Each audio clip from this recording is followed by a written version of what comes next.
They say no one disappears without a trace. There's always something, a footprint, a witness, a piece of evidence that tells the story of what happened.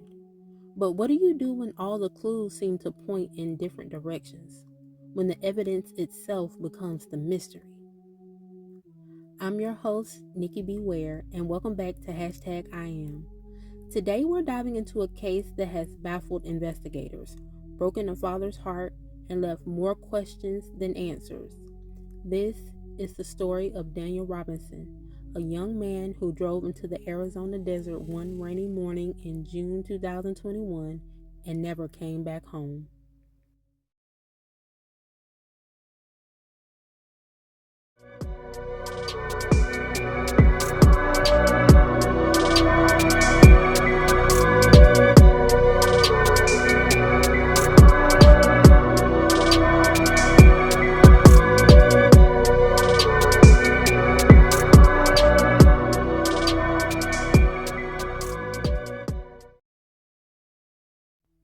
Picture this. It's 6 a.m. on June 23rd, 2021 in Tempe, Arizona.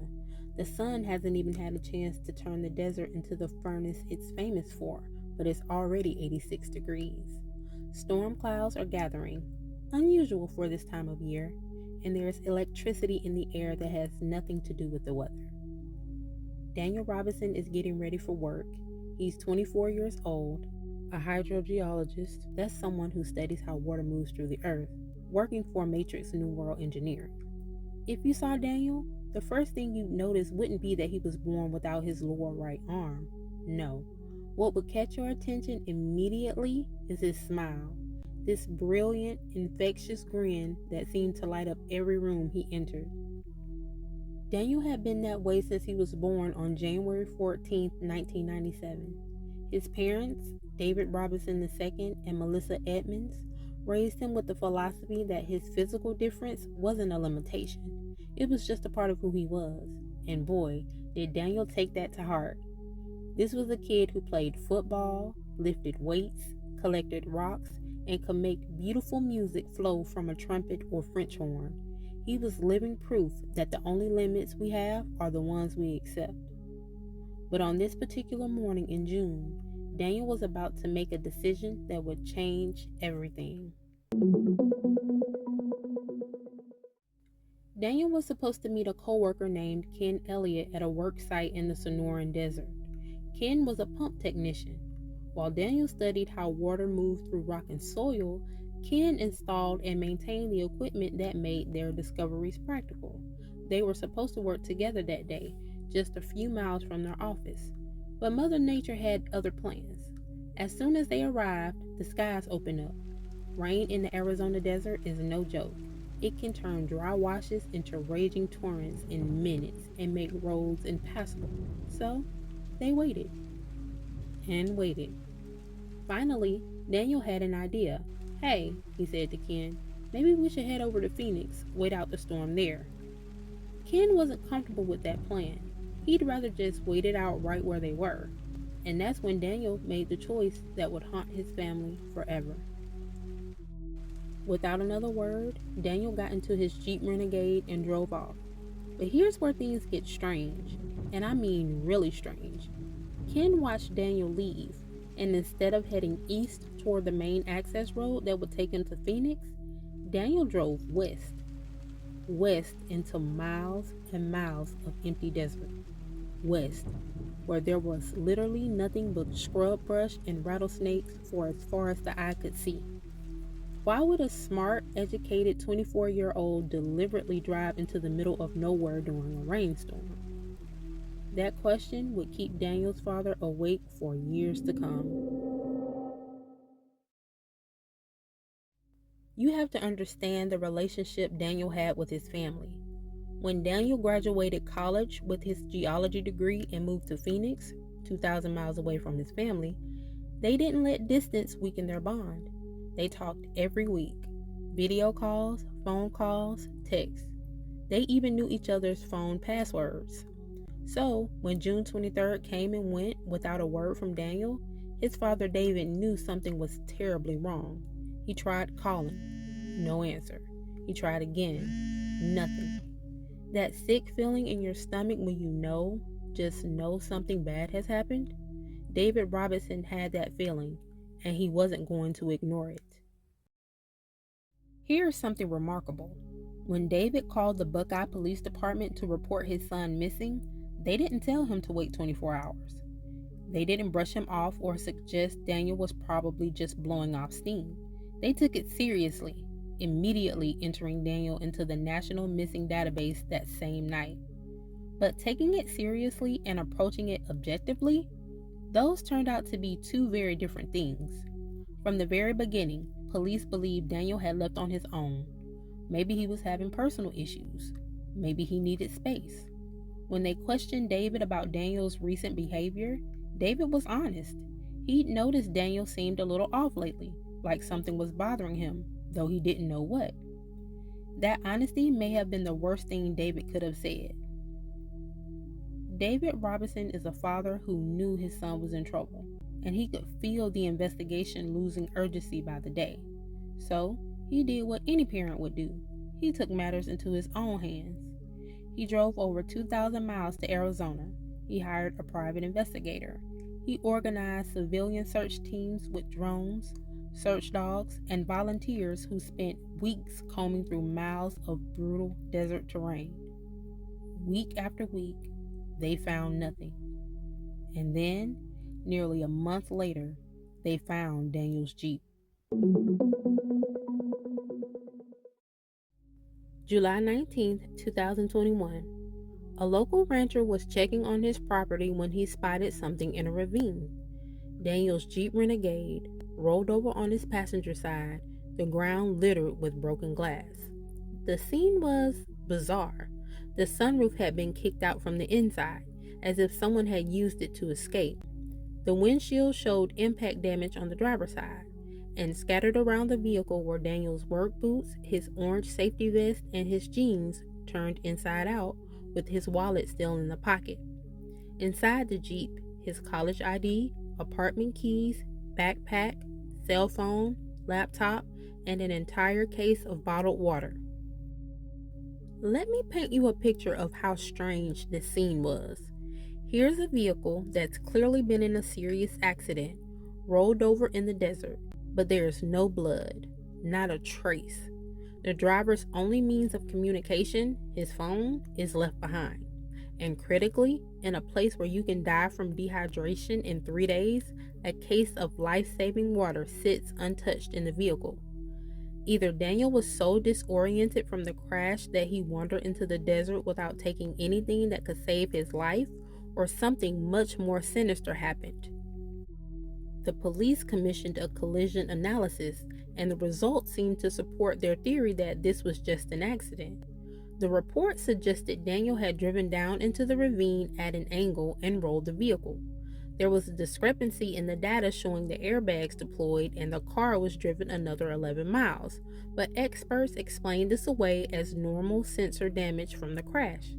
Case closed, right? Not if you're Daniel's father. David hired his own investigator, Jeff McGrath, a retired detective with 15 years of experience specializing in accident reconstruction, and McGrath saw things very differently. First, the damage to the Jeep didn't match the terrain of the ravine. Second, when McGrath downloaded the vehicle's computer data, he found something disturbing. After the airbags deployed, the ignition had been turned over 46 more times. 46 times.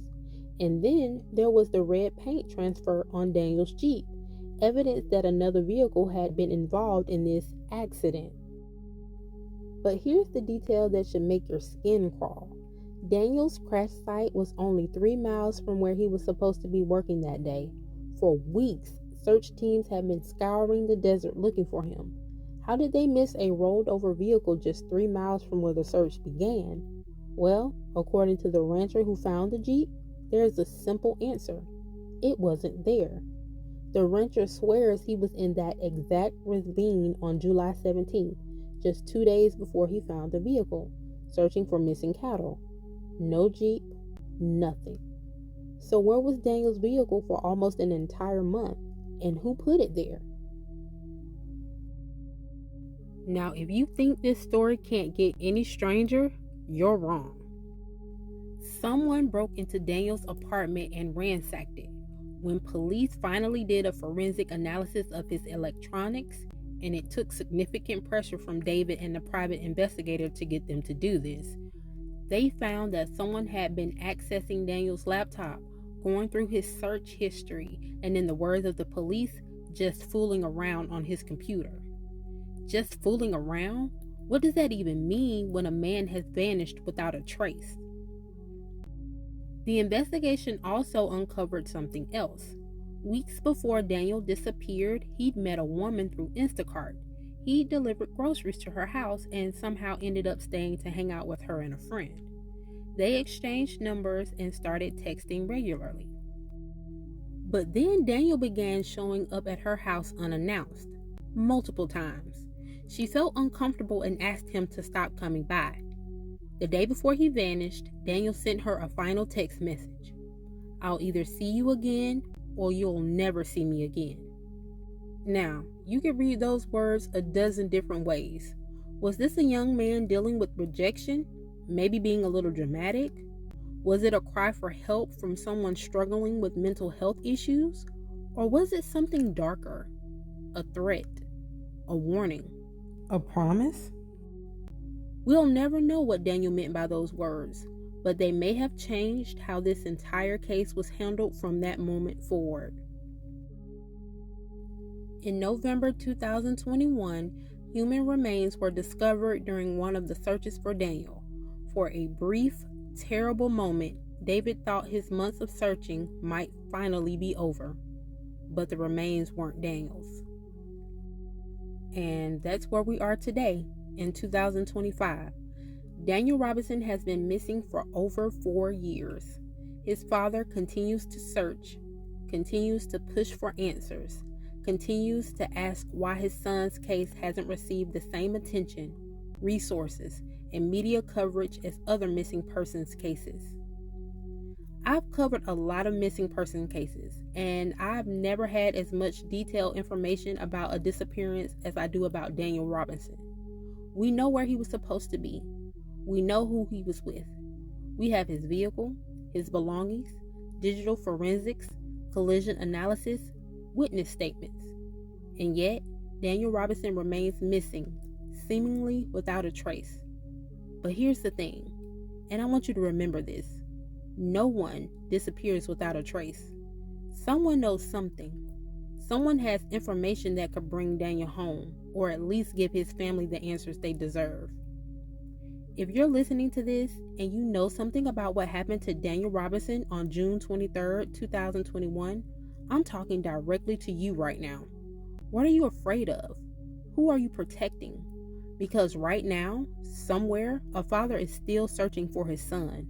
A family is still waiting for answers. And a young man who had his whole life ahead of him is still missing.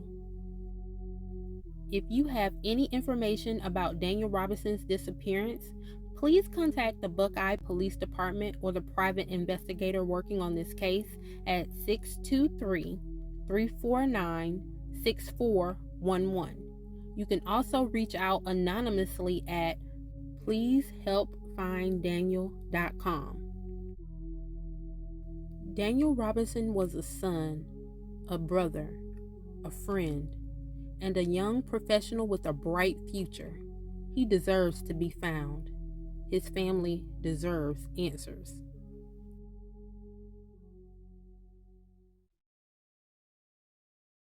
They say the desert keeps its secrets well, but secrets have a way of surfacing, especially when people refuse to stop looking for the truth. David Robinson isn't giving up on his son, and neither should we. Thank you for listening to today's episode. And again, if you have any information about Daniel Robinson's disappearance, please don't hesitate to come forward. Also, I urge you to check out the incident report that I've linked in the show's description. There's a lot of information there that I left out on today's episode, but I think you will find it very interesting. Until next time, keep asking questions, keep demanding answers, and remember, you never know what evil lurks behind you, so be vigilant and don't be afraid to cause a scene.